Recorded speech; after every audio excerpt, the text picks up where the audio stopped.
U.S. Army Intelligence Section MIS report dated May 12, 1946. Title: Report on the Rice Bowl Hill Incident, 1944. Document number PTYX722893674542216WWN. The following is a taped interview with Dr. Juichi Nakazawa, 53, who ran an internal medicine clinic in name deleted town at the time of the incident. Materials related to the interview can be accessed using application number PTYX722SQ162-183. Impressions of the interviewer, Lieutenant Robert O'Connor. Dr. Nakazawa is so big-boned and dark-skinned, he looks more like a farm foreman than a doctor. He has a calm manner but is very brisk and concise and says exactly what's on his mind. Behind his glasses, his eyes have a very sharp, alert look, and his memory seems reliable.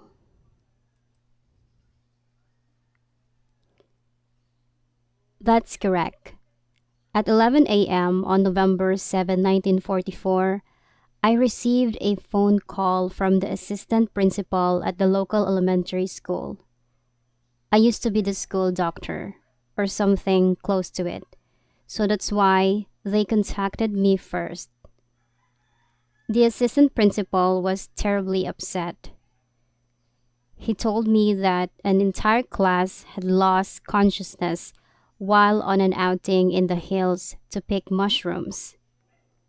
According to him, they were totally unconscious. Only the teacher in charge had remained conscious, and she'd run back to school for help just then. She was so flustered I couldn't grasp the whole situation, though one fact did come through loud and clear. 16 children had collapsed in the woods.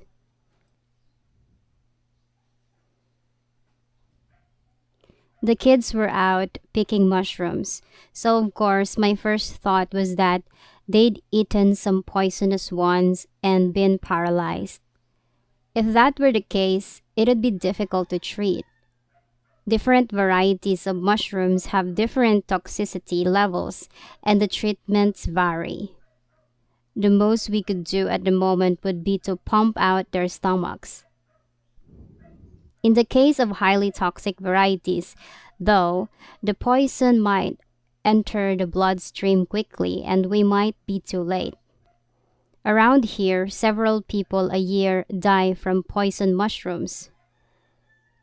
I stuffed some emergency medicine in my bag and rode my bike over to the school as fast as I could. The police had been contacted and 2 policemen were already there. We knew we had to get the unconscious kids back to town and would need all the help we could get. Most of the young men were away at war, though, so we set off with the best we had. Myself, the 2 policemen, an elderly male teacher, the assistant principal, and principal, the school janitor, and of course the homeroom teacher who'd been with the kids. We grabbed whatever bicycles we could find, but there weren't enough, so some of us rode 2 to a bike. What time did you arrive at the site? It was 11:55. I remember since I happened to glance at my watch when we got there. We rode our bicycles to the bottom of the hill, as far as we could go, then climbed the rest of the way on foot. By the time I arrived, several children had partially regained consciousness. 3 or 4 of them, as I recall. But they weren't fully conscious, sort of dizzily on all fours. The rest of the children were still collapsed. After a while, some of the others began to come around, their bodies undulating like so many big worms. It was a very strange sight. The children had collapsed in an odd flat open space in the woods where it looked like all the trees had been neatly removed, with autumn sunlight shining down brightly. And here you had, in this spot or at the edges of it, 16 elementary school kids scattered about, prostrate on the ground, some of them starting to move, some of them completely still. The whole thing reminded me of some weird avant garde play. For a moment, I forgot that I was supposed to treat the kids and just stood there, frozen, staring at the scene. Not just myself, everyone in the rescue group reacted the same, paralyzed for a while by what they saw. This might be a strange way of putting it, perhaps, but it was like some mistake had occurred that allowed us to see a sight people should never see. It was wartime, and I was always mentally prepared, as a physician, to deal with whatever came. In the remote possibility that something awful would occur way out here in the country, prepared as a citizen of Japan to calmly do my duty if the need arose.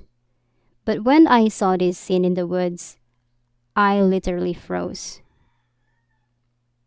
I soon snapped out of it and picked up one of the children, a little girl. Her body had no strength in it at all and was limp as a rag doll.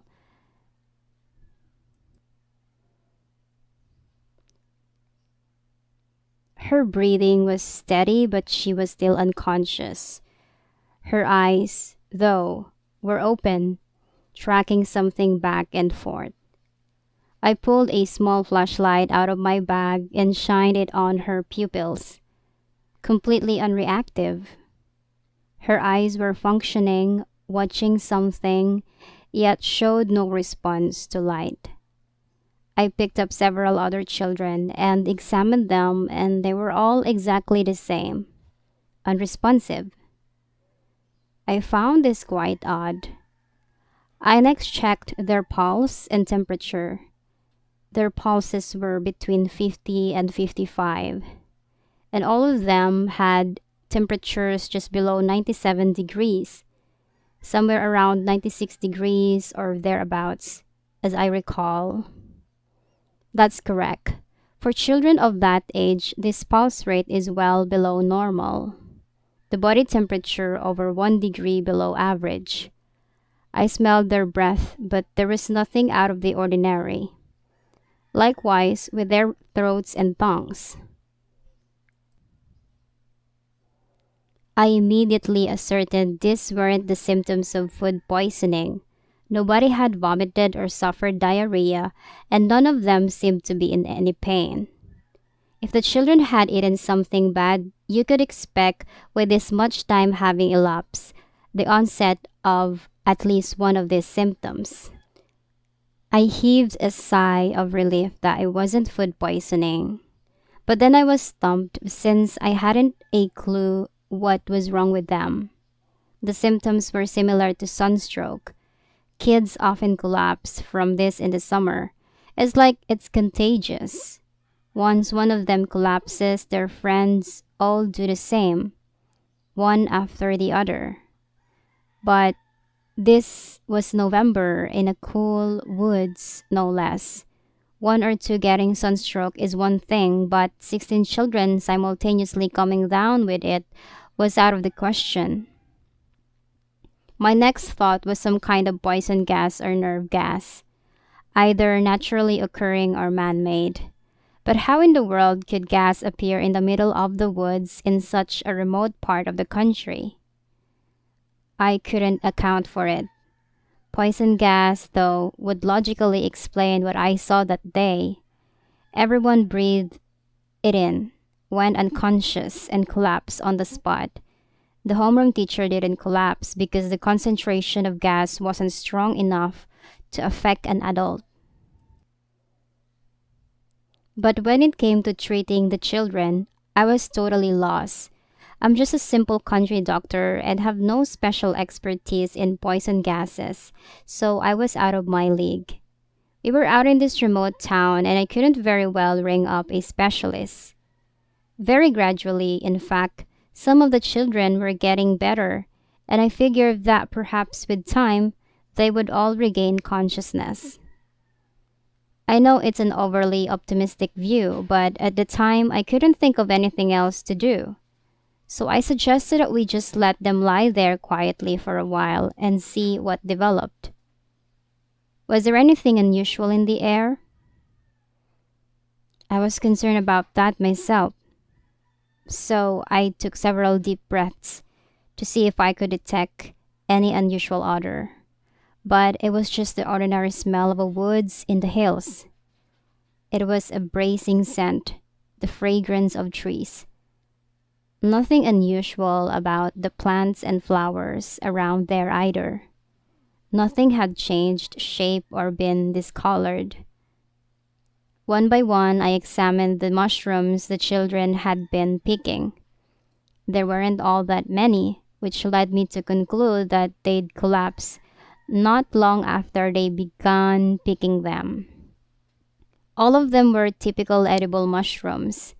I've been a doctor here for some time and I'm quite familiar with the different varieties. Of course, to be on the safe side, I collected them all and took them back and had a specialist examine them. But as far as I could tell, they were all ordinary, edible mushrooms. You said the unconscious children's eyes moved back and forth, but did you notice any other unusual symptoms or reactions? For instance, the size of their pupils, the color of the whites of their eyes, the frequency of their blinking? No. Other than their eyes moving back and forth like a searchlight, there was nothing out of the ordinary. All other functions were completely normal. The children were looking at something. To put a finer point on it, the children weren't looking at what we could see, but something we couldn't. It was more like they were observing something rather than just looking at it. They were essentially expressionless, but overall, they seemed calm, not afraid or in any pain. That's also one of the reasons I decided to just let them lie there and see how things played out. I decided if they're not in any pain, then just let them be for a while. Did anyone mention the idea that the children had been gassed? Yes, they did. But like me, they couldn't figure out how it was possible. I mean, no one had ever heard of somebody going on a hike in the woods and ending up getting gassed. Then one of the people there, the assistant principal, I believe it was, said it might have been gas dropped by the Americans. They must have dropped a bomb with poison gas, he said. The homeroom teacher recalled seeing what looked like a B-29 in the sky just before they started up the hill, flying right overhead. That's it. Everyone said some new poison gas bomb the Americans developed. Rumors about the Americans developing a new kind of bomb had even reached our neck of the woods. But why would the Americans drop their newest weapon in such an out-of-the-way place that we couldn't explain? But mistakes are part of life, and some things we aren't meant to understand, I suppose.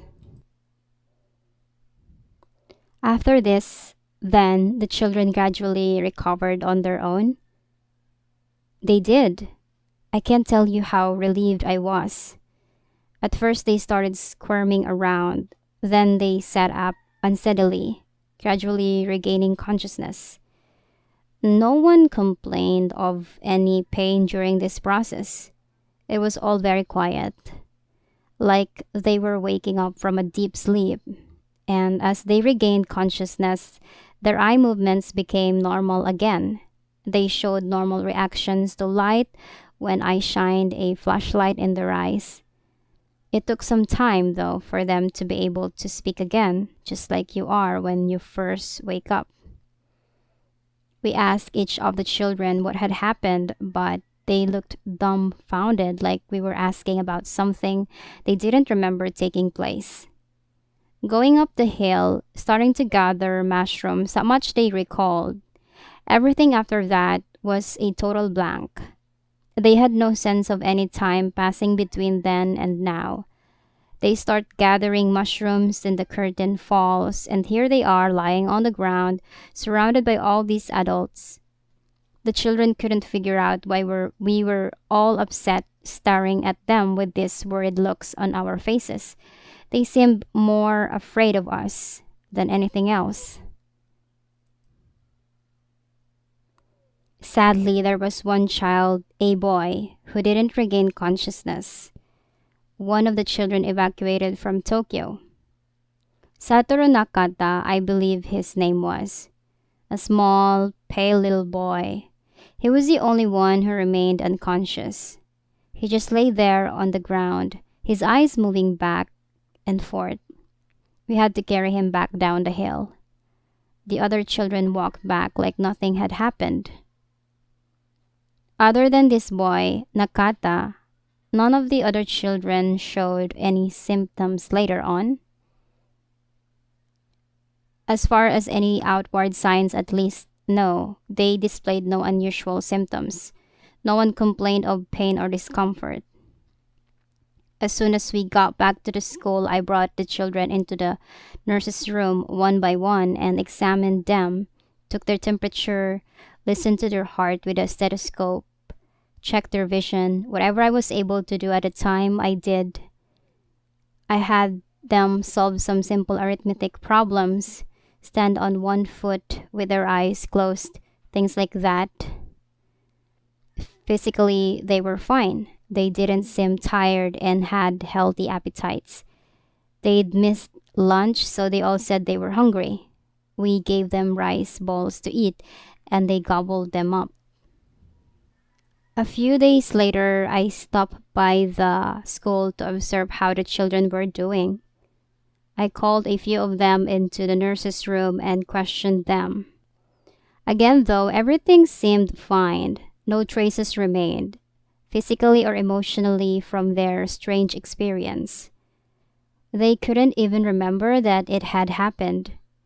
Their lives were completely back to normal, unaffected by the incident. They attended class as usual, sang songs, played outside during recess, everything normal kids did. Their homeroom teacher, however, was a different story.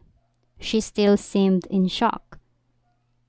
But that one boy, Nakata, didn't regain consciousness, so the following day he was taken to the university hospital in Kofu. After that, he was transferred to a military hospital and never came back to our town again. I never heard what became of him. This incident never made the newspapers. My guess is the authorities decided it would only cause unrest, so they banned any mention of it. You have to remember that during the war, the military tried to squelch whatever they saw as groundless rumors. The war wasn't going well, with the military retreating on the southern front, suicide attacks one after the other, air raids on cities getting worse all the time. The military was especially afraid of any anti-war or pacifist sentiment cropping up among the populace. A few days after the incident, the police came calling and warned us that under no circumstances were we to talk about what we'd seen. The whole thing was an odd, unpleasant affair. Even to this day, it's like a weight pressing down on me.